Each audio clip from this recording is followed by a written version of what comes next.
बिस्मिल्लाहिर्रहमानिर्रहीम अस्सलाम वालेकुम। आज हम बात करेंगे कॉफ़िया क्रूडा के बारे में। Coffea cruda one of the most important remedy जो कि क्लिनिक्स में इस्तेमाल होती है एज अ पेन किलर। हमारे पास जो 3-4 रेमेडीज हैं बहुत हाईलाइटेड पेन किलर्स, उनमें से ये एक है। अदरवाइज मैं पेन किलर के तौर पे मैं पर्सनली अपने एक्सपीरियंस की बात करूँ तो मैं कैमोमिला का इस्तेमाल करवाती हूँ, एकोनाइट का करवाती हूँ, नक्स का करवाती हूँ और कैमोमिला और कॉफ़िया का करवाती हूँ। सबसे पहले बात करते हैं कि कॉफिया बनती किससे है। कॉफिया डेफिनेटली कॉफी से बनती है। ये एक तरह का फल होता है जिसके अंदर इसमें इसके बीन्स होते हैं या आप इसका बीज कह लें। उसको हम निकालते हैं और हम उसके बाद उसको उससे तैयार तैयार करते हैं। डॉक्टर क्लार्क की बुक में मैं पढ़ रही थी कि उन्होंने इसको प्रूव किया था विद द फ्रेश बेरीज। उन्होंने फ्रेश बेरीज लेके ही इसको प्रूव कर दिया था। बेसिकली रुबिएसी फैमिली से बिलोंग करती है। रुबिएसी फैमिली वही फैमिली है जिससे कैमोमिला और एपिकॉक जो है वो बिलोंग करती है। अच्छा, कॉफिया के बारे में एक्सप्लेन करने से पहले मैं एक बात आपको बता दूं कि कॉफिया क्योंकि कॉफी से बनती है, तो मैं अगर पर्सनल एक्सपीरियंस की बात करूं तो कॉफी पीने से इंसान हाइपर एक्टिव होता है।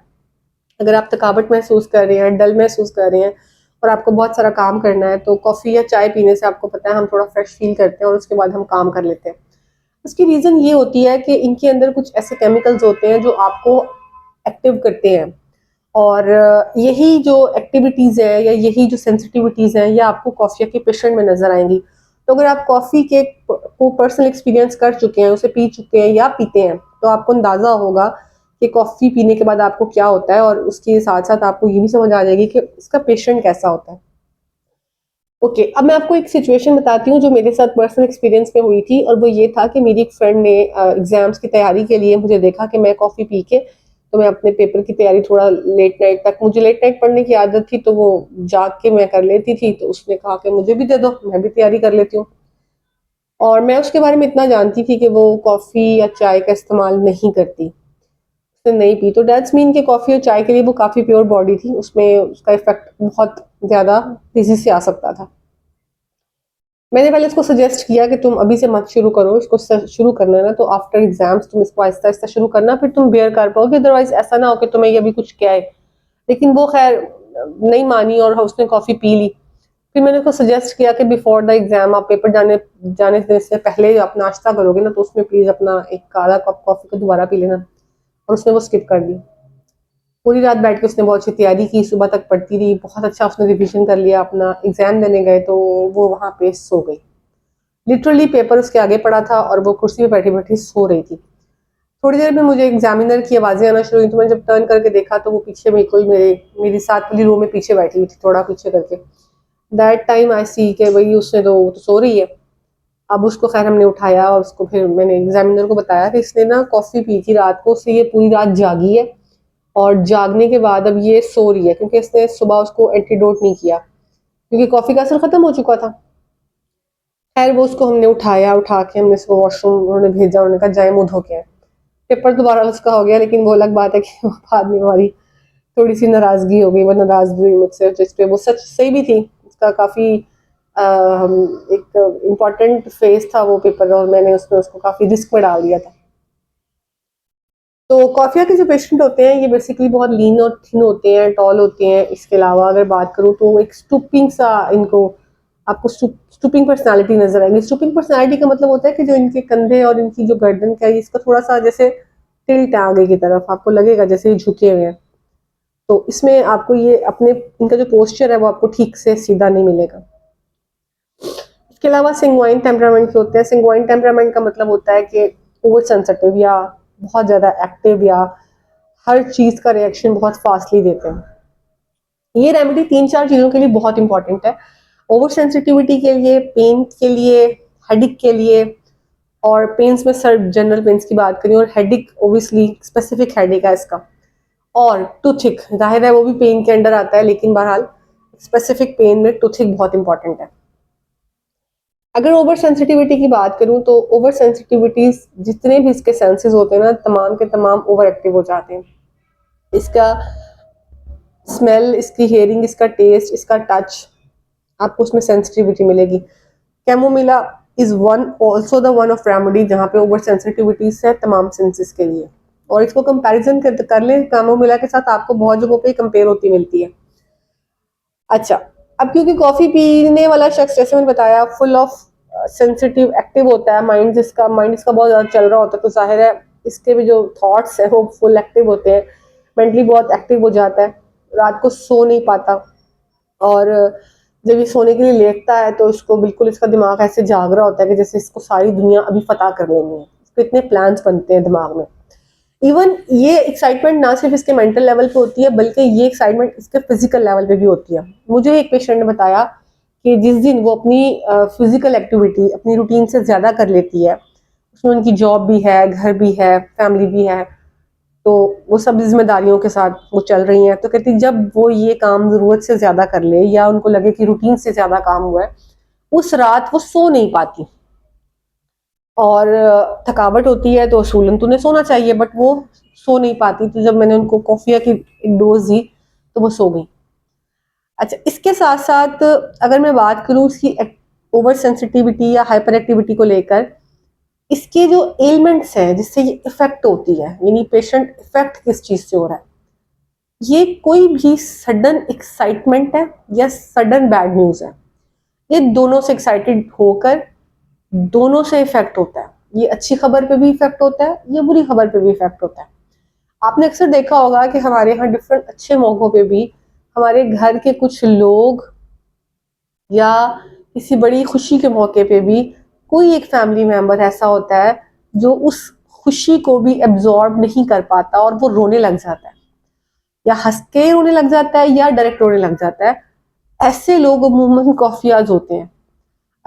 और इसमें हमें ये चीज़ें देखने को अमूमन हमारे फैमिली गैदरिंग्स में नज़र आ जाती है, जहाँ पे हम किसी को याद करके कोई खुशी मिलती है तो हम किसी और बैड न्यूज़ को याद करके सोच रखे तो हम वहाँ पहुंचे होते हैं, यानी हम अपनी यहाँ की थॉट्स को कनेक्ट कर देते हैं अपने प्रीवियस थॉट से जो शायद बुरी हो सकती हैं।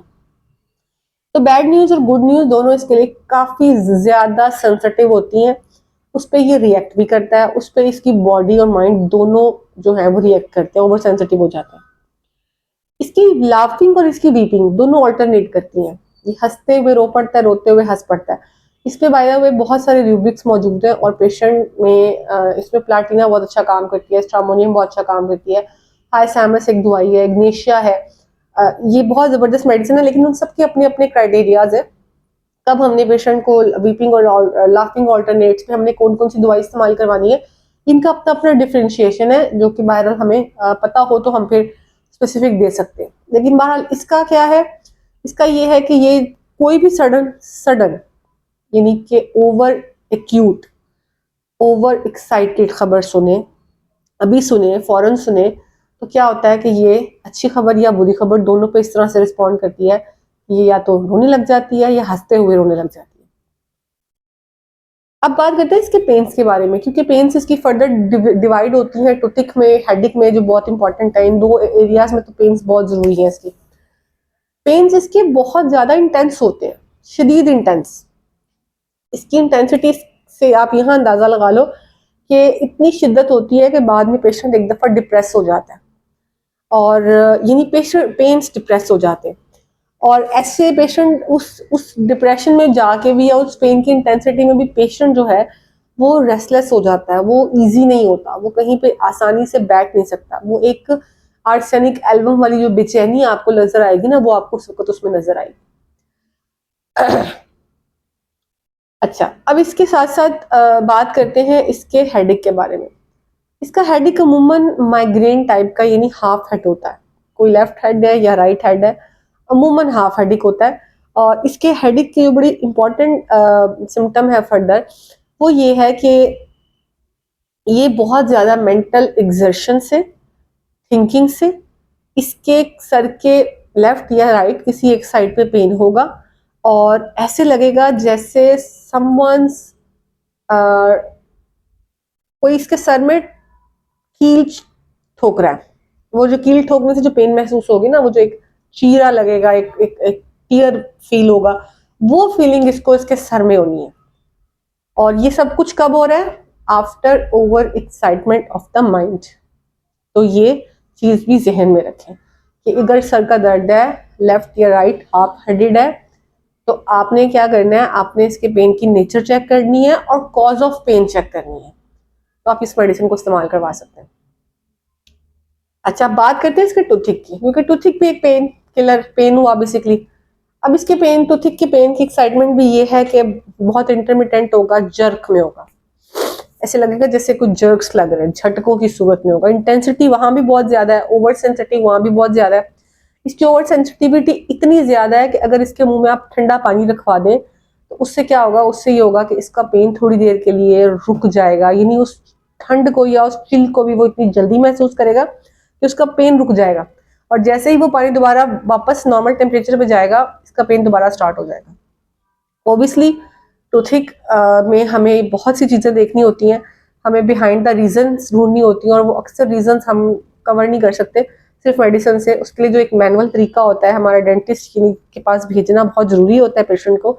लेकिन यस, आप उसके पेन्स को, उसकी जो वो जर्किंग वाली सिचुएशन है, आप उसको मैनेज कर सकते हैं।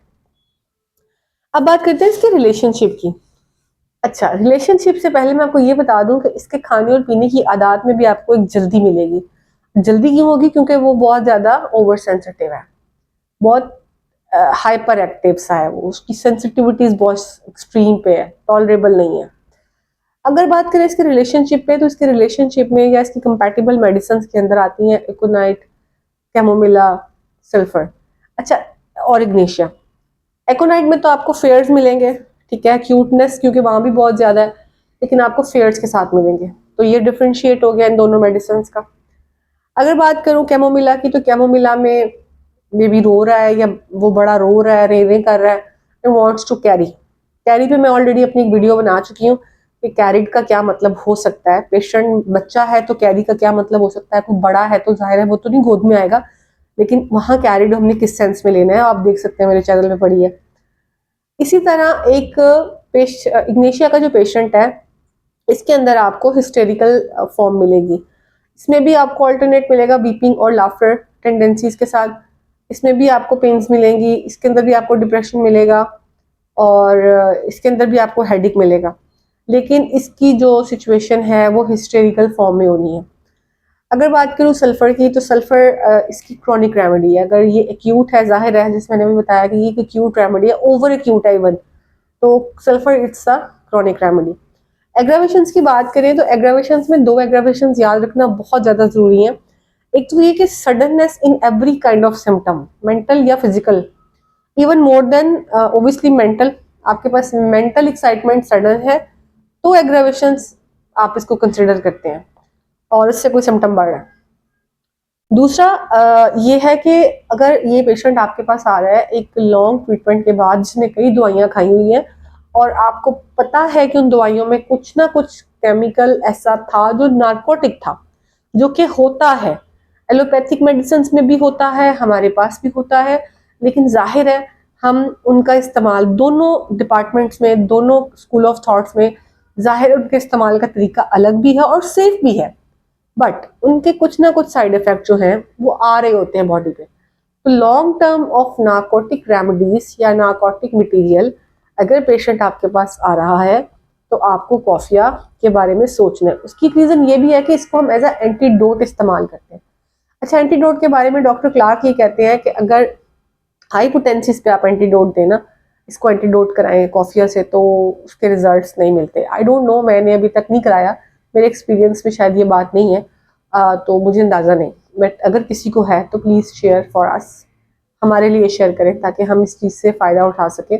जाहिर है डॉक्टर क्लार्क ने लिखा है तो कोई बात जेन्युइन होगी, वो ऐसी कोई बात नहीं लिखेंगे, लेकिन बहरहाल अपने पर्सनल एक्सपीरियंस की बात करूँ तो मेरे पर्सनल एक्सपीरियंस में ऐसी कोई चीज़ नहीं है।